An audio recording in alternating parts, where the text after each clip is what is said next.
Hello everybody, Lydia here. I just wanted to film a quick little video today, sorry for the rooster, to recap an amazing 7-day retreat experience that I had with 10 other amazing, creative, and beautiful souls that came to the tropics to create their next big thing.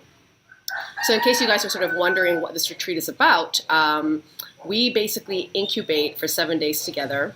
Of course, it's a nice little holiday in Bali as well. But the primary reason is to finally get an idea for a business that you would love to create for the world and actually bypass all the busy things that you think you have to do to launch a business. And so a lot of the work that we did in the 7 days really was not only to discover the right business idea for each individual person that was attending, but also really to understand why you're creating that business, what is your body of work that encompasses your purpose of what you want to deliver into the world, and how are you going to do it using your own unique personality, your unique life experience, and your gifts that helps you to create your very own niche. So today I really want to share the 5 sort of key things that we learned at the retreat, and every retreat is so different for me, but this one in particular was so very personal to each and every one of the people coming, because a lot of these people that came, actually probably all 10 of them, are really launching a business that truly comes from something they're passionate about, right? It's not just any old business idea. It's a business that represents their life experience. It may even represent a pain or struggle they've gone through personally in their life, and now they want to share it. Now they want to help solve that problem for other people. So there are a lot of personal stories, lots of tears because of what we remembered of what got us here. And I think this was one of the most sort of personal retreats that I've ever had, where there's a lot of challenges and celebrations as well when it comes to showing up as you, right, into the business. So one of the things that we really learned at the retreat when we first started, I know everybody that came, they sort of had this confusion about, should I start 2 projects at once? Am I, if I choose this project, am I giving up on another one? And there's a lot of FOMO happening, right? Fear of missing out happening. And so day 1 was really discerning those fears and discerning that you are not missing out on starting something that's right for right now. So, the concept that I have to get anyone started and motivated to actually just start without overthinking their ideas is when we can gauge what our ideas, I use this analogy of like, which ideas has the most legs, and legs sort of represent, is it your strongest skills and strengths? Is it something that encompasses something you're passionate about, that has longevity, that you always feel inspired to create even more in that idea? And if there's a need for it, right? If the world is actively seeking the thing that you want to produce, and ultimately, are there low-hanging fruit opportunities in your life right now that allows you to start certain ideas faster than other ones, and potentially could even blend ideas together into the future. So this sort of right for right now concept, I think, was a really great way to start the retreat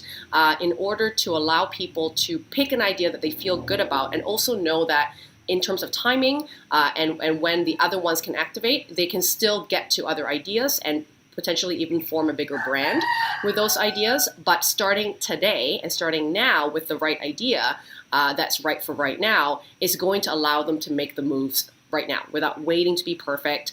And really at the end of the day, you get clearer along the way. So what happened in the 7 days was that sometimes people started to pivot their idea, or they found out more through, we had these think tank days where, you would represent and pitch your idea, and people would sort of pick it apart in a positive way, right? Really ask good questions about missing gaps in your idea. And that really helped people navigate that clarity that they needed to expand an idea that they had. So know that when you start one of your right for right now ideas, it also allows you in the future to get clear on it and get better at it. And you don't have to get it right the first time, right? But you do have to start.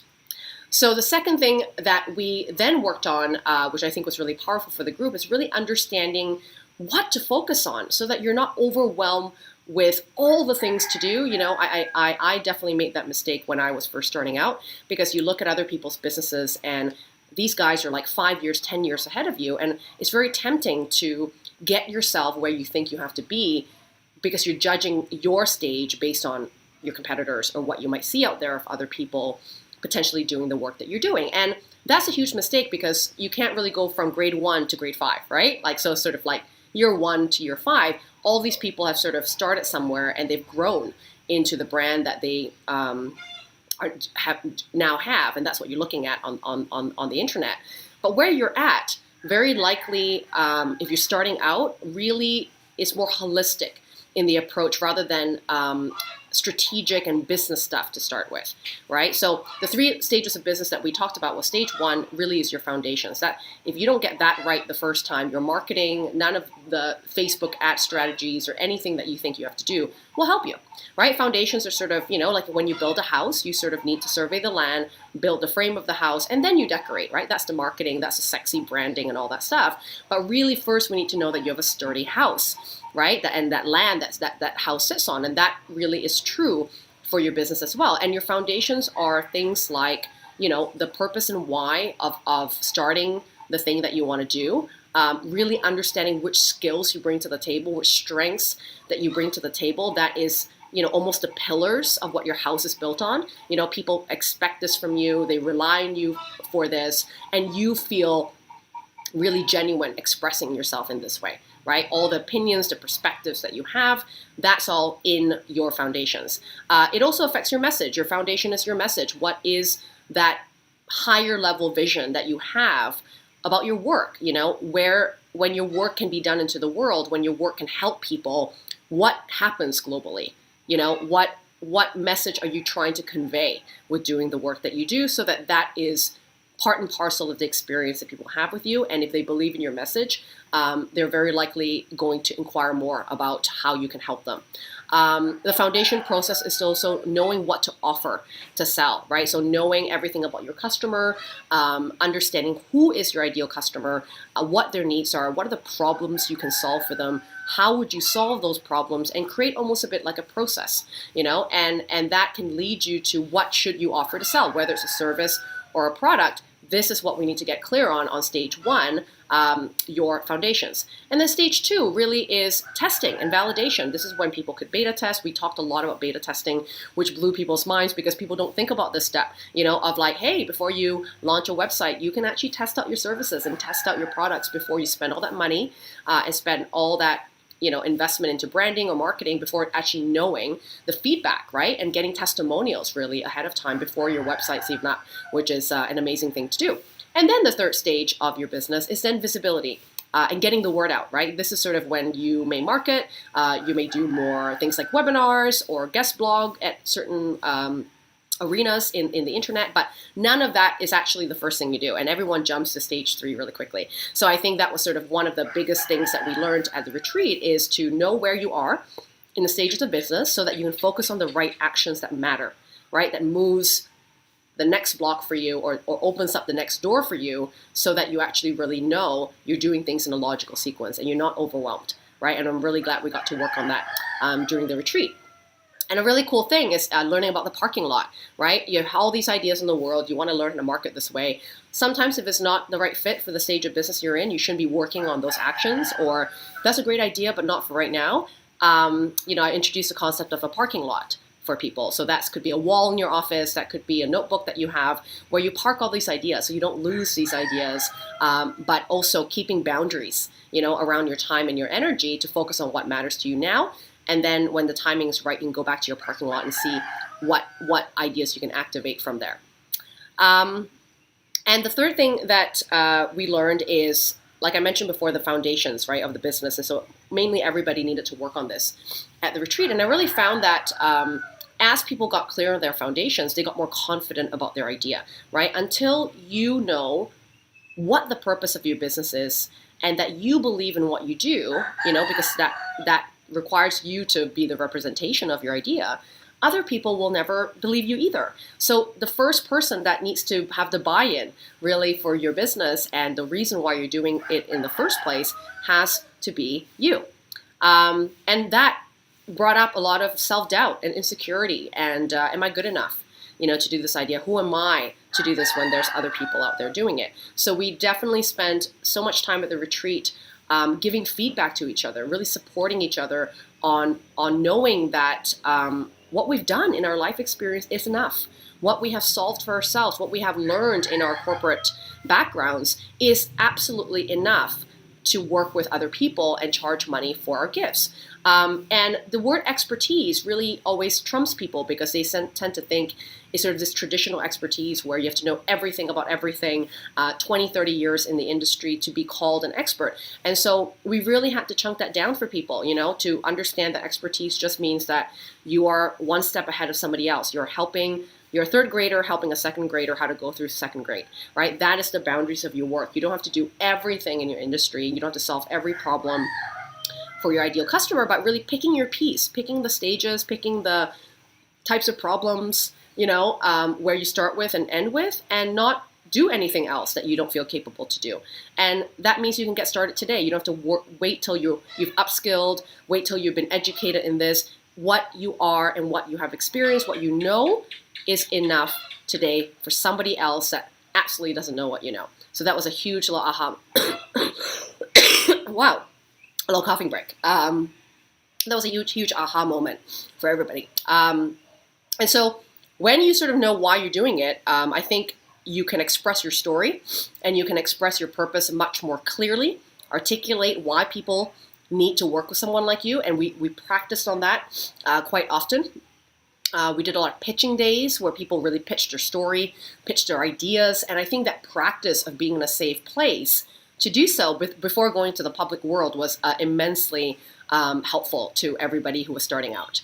The fourth thing that we learned as well that was really powerful for the retreat, as I mentioned, a lot of these businesses for these 10 participants were a personal thing, something they went through or something that they feel really called to do. And that requires their stories to be told, and using story actually as a way of attracting their ideal customer, using story as a way to be vulnerable and transparent about the work they do, using story to connect and be authentic, sharing all the messiness and even the stickiness of what we experience to get where we need to go. That wasn't easy for a lot of people because we don't share our stories that often, or we don't think our stories matter that much, but they absolutely do. And especially for your future clients, if you're starting a business, sometimes the difference between them picking you or picking someone who does similar work is your story. How you have lived a particular life and learned certain things and now have a different perspective. And you're sharing that. And if someone agrees with you, someone shares that same value, someone likes a part of your journey that they can resonate with, this is the thing that builds credibility and trust. So I think a lot of the participants really understood that humans buy from other humans that they trust, and that story is not just about your bio, and story can absolutely be sprinkled in your sales pages, sprinkled in how you talk to a customer, sprinkled into your blogs and live streams that you might do. And all that is so relevant to build a great brand that people can genuinely trust. And the fifth thing that I think we really learned at the retreat is that finding the right tribe to push you forward really matters in the beginning stage, especially. It matters forever. I mean, I don't know where I'll be without my inner tribe of amazing business owners and friends that support me through the last almost 5 years of my business. But for these participants in particular, and you can probably relate to this being a brand new entrepreneur, is that this is an unknown path. It's hard for us to go through that transition of change, to go from employee to entrepreneur in a snap of a finger. It doesn't happen that way. It's a process. I've always said that the first year of business is almost like 10 years of therapy. So you cannot do it alone, and know that you don't have to do it alone. Most people who have done big things in the world have needed support.